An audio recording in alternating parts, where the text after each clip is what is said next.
Okay, good morning students. அனைவருக்கும் வணக்கம். Welcome to TN book reader channel. இந்த வீடியோவில் வந்து பார்த்தீங்கன்னா 7th சயின்ஸ் புக்கில் யூனிட் 1 ரொம்ப முக்கியமான டாபிக் பற்றி பார்க்க போகிறோம். அதாவது வானில் அலகுனா என்ன, ஒளியாண்டுனா என்ன அப்படின்றத பற்றி நம்ம பார்க்க போகிறோம். சரிங்களா? வானில் அலகு அப்படின்றது இங்கிலீஷில் அஸ்ட்ரானமிக்கல் யூனிட் அப்படின்னு சொல்லுவாங்க. ஒளியாண்டு அப்படின்றத லைட் இயர், என்னங்க லைட் இயர் அப்படின்னு சொல்லுவோம் இல்லைங்களா? ஸோ வானில் அலகுனா என்ன, அதனுடைய வேல்யூ எப்படி கண்டுபிடிக்கிறாங்க, ஒளியாண்டுனா என்ன, அதனுடைய வேல்யூ எப்படி கண்டுபிடிக்கிறாங்க அப்படின்றத பற்றி நம்ம பார்த்தலாம். ரெண்டு டாப்பிக்கும் ரொம்ப ரொம்ப ரொம்ப முக்கியம். ஸோ இது வந்து நீங்கள் ஸ்கூல் ஸ்டூடெண்ட் இருந்தாலும் சரி, இல்லை நீங்கள் ஒரு டீம் பேசி ஆஸ்பிரண்ட் இருந்தாலும் சரி, what ever it is, this is very very most important topic. ஓகேங்களா? சரி, இதில் வந்து பார்த்தீங்கன்னா வானில் பொருட்களின் தொலைவே அளத்தல் அப்படின்ற மாதிரி கொடுத்துருப்பாங்க. ஸோ இந்த டைட்டிலே உங்களுக்கு புரிஞ்சிருக்கும். வானத்தில் இருக்கக்கூடிய வானில் பொருட்களுடைய டிஸ்டன்ஸ் வந்து நம்ம மெஷர்மெண்ட் பண்ணணும் அப்படின்னா நம்ம வந்து ரெண்டு முக்கியமான யூனிட் வந்து யூஸ் பண்ணி ஆகணும். ரெண்டு அலகுகளை பயன்படுத்தி ஆகணும். ஒன்று வானில் அலகு, இன்னொன்று ஒளியாண்டு. ஸோ இந்த நமக்கு தெரிஞ்சது எல்லாமே மில்லிமீட்டர், மைக்ரோமீட்டர், சென்டிமீட்டர், கிலோமீட்டர் இந்த மாதிரி நம்ம சொல்லியிருப்போம். பட் நமக்கு ஒரு கற்பனைக்கும் எட்ட முடியாத சில தொலைவுகளை அளப்பதற்கு என்ன யூனிட்டை நம்ம யூஸ் பண்ணோம் அப்படின்னா இந்த ரெண்டு யூனிட்டை தான் யூஸ் பண்ணுவோம். வானில் அலகு மற்றும் ஒளியாண்டு. வானில் அலகு வந்து பார்த்திங்கன்னா வானத்தில் இருக்கக்கூடிய வானில் பொருட்களுடைய டிஸ்டன்ஸ் அளப்பதற்காக நம்ம பயன்படுத்தக்கூடிய ஒரு மெஷர்மெண்ட் யூனிட்டு.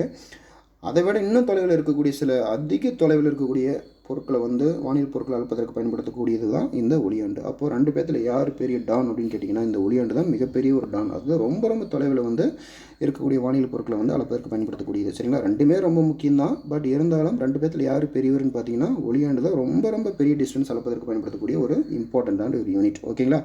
சரி, வாங்க இதுக்கு மேலே டாப்பிக்குள்ளே ஸ்ட்ரைட்டாக போயிடலாம். இப்போ நம்ம ஃபஸ்ட்டு பார்க்க வேண்டியது வானில் அலகு, அஸ்ட்ரானமிக்கல் யூனிட் அப்படின்னு சொல்லுவோம். இதை நான் வந்து சிம்பிளாக உங்களுக்கு ஸ்ட்ரைட் ஃபார்வர்டு ஆன்சர் எனக்கு காமிச்சிடுறேன். இதில் வந்து பார்த்திங்கன்னா ஒரு வானில் அலகு என்பது பூமிக்கும் சூரியனுக்கும் இடையே உள்ள சராசரி தொலைவு. சரிங்களா?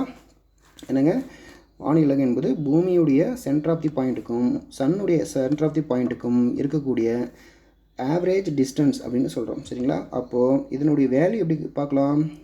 ஒரு வானில் அலகு அப்படின்றது 149.6 மில்லியன் கிலோமீட்டர் அப்படின்னு சொல்லலாம். என்னங்க, ஒரு அஸ்ட்ரானமிக்கல் யூனிட் அப்படின்றது 149.6 மில்லியன் கிலோமீட்டர். இதுவே உங்களுக்கு மீட்டரில் கேட்டாங்க அப்படின்னா 149.6 இன்ட்டு 10⁻6 கூட நீங்கள் மல்டிபிள் பண்ணிங்கன்னா உங்களுக்கு மீட்டரில் கிடச்சிடும். ஃபார் எக்ஸாம்பிள் 1.496 இன்ட்டு 10⁻11 மீட்டர் அப்படின்ற மாதிரி உங்களுக்கு கிடச்சிடும். இதோடைய வேல்யூ மீட்டரில் சுருக்கி சொல்லியிருக்காங்க. ஓகேங்களா? சரி, இப்போ நான் சொல்லிட்டேன் ஒரு வானில் அலகு என்பது பூமிக்கும் சூரியனுக்கும் இடையே உள்ள சராசரி தொலைவு அப்படின்ட்டு. அது ஸ்ட்ரைட் ஃபார்வர்டாக உங்களுக்கு வந்து பார்த்திங்கன்னா இந்த பிக்சரில் காமிச்சிருக்கேன். ஃபஸ்ட்டு நீங்கள் புரிஞ்சிக்க வேண்டிய ஒரு விஷயம் என்னென்னு கேட்டிங்கன்னா, பொதுவாக நம்மளுடைய எர்த் இருக்குல்ல, நம்மளுடைய பூமி வந்து சூரியனை வந்து சுற்றிக்கிட்டே வந்துட்டுருக்கும். சரிங்களா? ஆனால் சூரியன் அப்படியே தான் இருக்கும். ஆனால் இன்னொரு விஷயம் வந்து பார்த்திங்கன்னா, நம்மளோட எர்த் வந்து பார்த்திங்கன்னா சூரியனை என்ன பேத்தில் சுற்றிட்டு வருதுன்னு கேட்பாங்க. அதாவது நீள்வட்ட பாதையில் சுற்றிட்டு வந்துட்டுருக்கு. நீள்வட்ட பாதைன்றது என்னென்னு சொல்லலாம்? எலிப்டிக்கல் பேத் அப்படின்னு சொல்லலாம். சரிங்களா? எலிப்டிக்கல் பேத் அப்படின்னா நீள்வட்ட பாதையில் சுற்றி வந்துட்டுருக்கு. ஸோ இதில் என்ன சொல்லுவார் அப்படின்னா, நீள்வட்ட பாதையில் சுற்றி வந்துட்டு இருக்கும்போது நல்லா கவனித்து பாருங்கள்.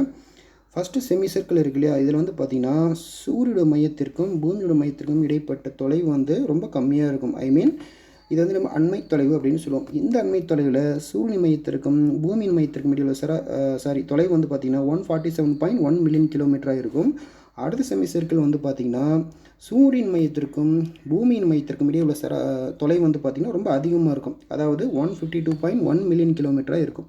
சரி, இந்த ரெண்டு டயக்ராமில் எதை சார் நான் எடுத்துக்கிறது அப்படின்னு கேட்டிங்கன்னா, நீங்கள் ரெண்டுமே எடுத்துக்கிட்டு டோட்டல் வேல்யூ ஆட் பண்ணி வரதை ரெண்டால் டிவைட் பண்ணணும், அவ்வளோதான். சரிங்களா? ஃபார் எக்ஸாம்பிள் என்ன சொல்கிறாங்கன்னா, இப்போது 147 + 152.1 ரெண்டுமே வந்து பார்த்திங்கன்னா ஆட் பண்ணணும். 147.1 million kilometre plus 152.1 million kilometre கூட்டினீங்கன்னா உங்களுக்கு என்ன கிடைக்கும்? 299.2 மில்லியன் கிலோமீட்டர் கிடைக்கும். இது நீங்கள் ரெண்டால் டிவைட் பண்ணிட்டீங்க அப்படின்னா நமக்கு 149.6 மில்லியன் கிலோமீட்டர் கிடைக்குங்க. சரிங்களா? ஸோ அதை தான் மேலே சொல்லியிருக்காங்க பாருங்கள். ஸோ ஒரு வானில் அலகு என்பது எதற்கு சமம்? 149.6 மில்லியன் கிலோமீட்டருக்கு சமங்க. சரிங்களா? இது நல்லா பார்த்துக்கோங்க, ரொம்ப ரொம்ப முக்கியம். அப்போது இந்த டயக்ராம் வச்சு உங்களுக்கு சிம்பிளாக சொல்லிடலாம். ஓகேங்களா? சரி, அப்போது இந்த சூரியனோட மையமும் பூமியின் மையமும் எல்லா நாளும் ஒரே மாதிரி இருக்காது. சரிங்களா? ஒரு 6 மாதம் கொஞ்சம் பக்கத்தில் இருக்கும், அடுத்த 6 மாதம் கொஞ்சம் தூரமாக போயிடும். எப்போ பக்கமாக வருதோ அப்போ வந்து பார்த்திங்கன்னா நமக்கு வந்து சம்மர் சீசன் கொஞ்சம் அதிகமாக வெயில் தாக்கம் அதிகமாக இருக்கும். சரிங்களா? ஓகே, இதெல்லாம் அப்புறம் பார்த்துக்கலாம். இன்னொரு விஷயம் வந்து பார்த்திங்கன்னா, இந்த வானில் அலகு குறிப்பிடும் பொழுது ரொம்ப முக்கியமாக ஒரு விஷயத்தை பற்றி சொல்லியிருக்காங்க. என்னென்னு கேட்டிங்கன்னா, இப்போ பார்த்திங்கன்னா சூரியனிலிருந்து நெப்டியூன் கோள் இருக்கு இல்லையா, நெப்டியூன், அது வந்து எவ்வளவு வானியல் தொலைவில் இருக்குன்னா 30 வானியல் தொலைவில் உள்ளது. இதில் பார்த்துக்கோங்க.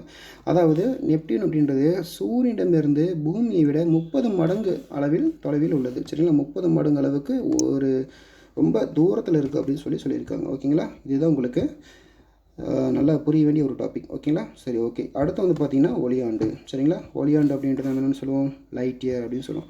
இந்த லைட் இயர் எதுக்காக யூஸ் பண்ணுறோம் அப்படின்னு பார்த்தீங்கன்னா, இப்போ வந்து நமது சூரிய குடும்பத்திற்கு மிக அருகில் அமைந்துள்ள விண்மீன் பிராக்சிமா சென்டாரி அப்படின்றது தெரிஞ்ச விஷயம் தான். இது வந்து நம்ம ஒரு அஸ்ட்ரானமிக்கல் யூனிட்டில் சொல்லணும் அப்படின்னா கிட்டத்தட்ட 2,68,770 வானியல் அலகு தொலைவில் இருக்குது.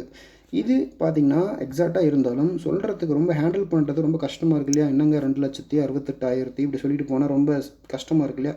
ஆனால் இதை வந்து சிம்பிளாக சொல்லணும் அப்படின்னா நம்ம லைட் இயரில் சொன்னால் இன்னும் இதை விட டினோட் பண்ணுறது ரொம்ப சிம்பிளாக இருக்கும். ஃபார் எக்ஸாம்பிள் வந்து பார்த்திங்கன்னா, ஸோ இதிலிருந்து விண்மீன்களின் தொலைவை வானில் அலகால் குறிப்பிட்டால் அதை கையாளுவது கடினம். எனவே விண்வெளி ஆராய்ச்சியாளர்கள் மிக நீண்ட தொலைவுகளை அளவிட என்ன பயன்படுத்துகிறாங்கன்னா ஒளியாண்டுகளை பயன்படுத்துகிறாங்க. ஸோ இது வந்து ஒரு தனித்தன்மை வாய்ந்த ஒரு அலகு அப்படின்னு சொல்கிறாங்க. ஸோ இது எப்படி கண்டுபிடிக்கலாம் அப்படின்னு பார்த்தீங்கன்னா, முதல்ல ஒளியினுடைய ஆவரேஜ் ஸ்பீடு எவ்வளோன்றதை நம்ம கண்டுபிடிக்கணும். அது பார்த்துங்க, அது ஒரு ஃபார்முலா மாதிரி அவங்களே கொடுத்துட்டாங்க. ஒளியினுடைய லைட்டுடைய ஸ்பீடு பார்த்திங்கன்னா ஒரு செகண்டுக்கு 3 × 10⁸ மீட்டர் பர் வினாடி அப்படின்ற அளவுக்கு ஸ்பீடாக கடந்து போகுங்க. சரிங்களா, ஒளியினுடைய வேகம் இன்னும் உங்களுக்கு சிம்பிளாக சொல்ல போனால் 3 லட்சம் கிலோமீட்டர் தொலைவை ஒரு வினாடியில் கடக்கும் திறனுடையது தான் இந்த லைட். சரிங்களா, இப்போ உங்கள் கையில் டார்ச் லைட் இருக்குங்க, கையில் டார்ச் லைட் இருக்குது. இந்த பட்டன் வந்து ப்ரெஸ் பண்ணிங்கன்னா அந்த லைட் டக்குன்னு எரியுது இல்லையா.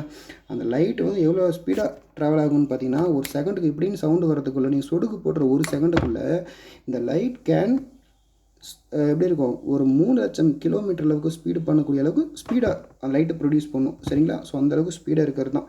அப்போ ஒரு செகண்டுக்கு 3 லட்சம் கிலோமீட்டர்னால் ஒரு நாளைக்கு எத்தனை செகண்ட் இருக்கும், அவ்வளோ ஸ்பீடாக போகும். அப்போது ஒரு வருஷத்துக்கு எத்தனை செகண்ட் இருக்கும், அவ்வளோ ஸ்பீடாக போகும். அப்போ என்ன பண்ணலாம், ஒரு செகண்டுக்கு லைட்டுடைய ஸ்பீடோடைய ஸ்கில்லு கண்டுபிடிச்சிட்டோம். சரிங்களா, இப்போது ஒரு நாளைக்கு எத்தனை செகண்ட் இருக்குது, ஒரு வருஷத்துக்கு எத்தனை செகண்ட் இருக்குது, அதை பற்றி பார்த்தலாமா. சரி, ஓகே. இப்போது இதை சொல்கிறதுக்கு முன்னாடி பொதுவாக ஒளியாண்டு அப்படின்றதுக்கான டெஃபினேஷன் சொல்லி ரொம்ப முக்கியம். இதை பார்த்துக்கோங்க. ஒளியாண்டு என்பது ஒளியானது வெற்றிடத்தில் ஓராண்டில் கடக்கும் தொலைவு என்று வரையறுக்கப்படுகிறது. சரிங்களா, ஒளியானது வெற்றிடத்தில் ஒரு ஆண்டில் கடக்கும் தொலைவு தான். சரிங்களா, அதை வந்து நம்ம சிம்பிள் எப்படி சொல்லலாம், ஒரு ஒளியாண்டு = 9.46 × 10⁻15 மீட்டர். சரிங்களா, இதுதான் உங்களுக்கு ஆன்சராக வந்து எக்ஸாமில் கேட்பாங்க. ஓகே, இது பார்க்குறதுக்கு முன்னாடி ஃபஸ்ட்டு நம்ம இதுக்கு முன்னாடி என்ன பார்த்துருந்தோம், ஒளியினுடைய ஒரு செகண்டுக்கான வேகம் எவ்வளோன்றதை பார்த்துட்டோம். சரிங்களா, அப்படியே வாங்க இப்போ என்ன பண்ணலான்னா, இப்போது ஒரு வருஷத்தில் எத்தனை செகண்டுன்றதை நம்ம கண்டுபிடிக்கணும். அது எப்படி கண்டுபிடிக்கலாம், ஒரு வருஷத்தில் காமனாக லீஃப் ஆண்டை விட்டுருங்க, காமனாக 365 நாள் இருக்குமா. இந்த 365 நாளில் வந்து மொத்தம் 24 மணி நேரம் இருக்கும் ஒவ்வொரு நாளும். அந்த ஒவ்வொரு நாள்லேயும் வந்து பார்த்திங்கன்னா 60 நிமிஷம், அதில் 60 வினாடிகள்லாம் இருக்கும். சரிங்களா, இப்போ என்ன பண்ணலாம், எல்லாத்தையுமே சேர்த்து என்ன பண்ண போகிறோம், மல்டிபிள் பண்ணோம் அப்படின்னா ஒரு வருஷத்தில் இருக்கக்கூடிய டோட்டல் நம்பர் ஆஃப் செகண்ட்ஸ் கிடச்சிரும்.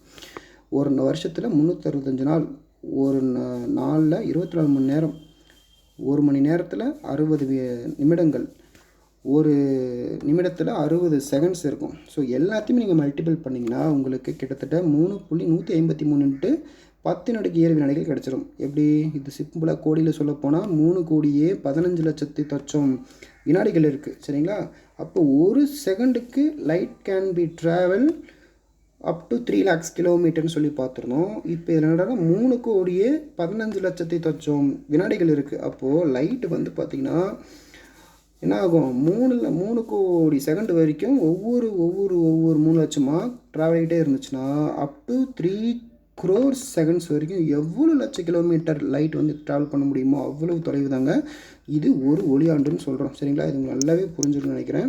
ஸோ ஒரு ஒளியாண்டுன்றது பாருங்கள் எப்படி கண்டுபிடிக்கிறாங்க, ஒரு வருஷத்தில் இருக்கக்கூடிய டோட்டல் நம்பர் ஆஃப் செகண்ட்ஸ் எடுத்துக்கணும். இப்போ இந்த வேல்யூவும் ஒரு வினாடியில் லைட் எவ்வளவு தொலைவில் கடக்கும் அப்படின்றதையும் நீங்கள் என்ன பண்ணியாகணும், மல்டிபிள் பண்ணிங்கன்னா உங்களுக்கு தெளிவாக ஆன்சர் கிடச்சிரும். அதாவது இதுதாங்க ஆன்சர், 9.46 × 10⁻15 மீட்டர் என்பது ஒரு ஒளியாண்டு என்று குறிப்பிடப்படுகிறது. சரிங்களா, ரொம்ப முக்கியங்க. அதுதாங்க கீழே கொடுத்துருக்காங்க பாருங்கள். இந்த வேல்யூ தான் தனியாக உங்களுக்கு டெஃபினேஷனோட கொடுத்துருக்காங்க. இதை அப்படியே ஸ்க்ரீன்ஷாட் எடுத்துக்கோங்க, அப்படி இல்லை அப்படின்னா தெளிவாக நோட்டில் எழுதி வச்சுக்கோங்க. சரிங்களா, ஓகே. இப்போ ஒரு ஒளியாண்டு அப்படின்றத நம்ம எக்ஸாம்பிளோடு எப்படி சொல்லலாம், ஒளி ஒளியாண்டில் குறிப்பிடப்படும் பொழுது பிராக்சிமா சென்டாரி நமது பூமியிலிருந்தும் சூரிய குடும்பத்திலிருந்தும் கிட்டத்தட்ட 4.22 ஒளியாண்டு தொலைவில் உள்ளது. சரிங்களா?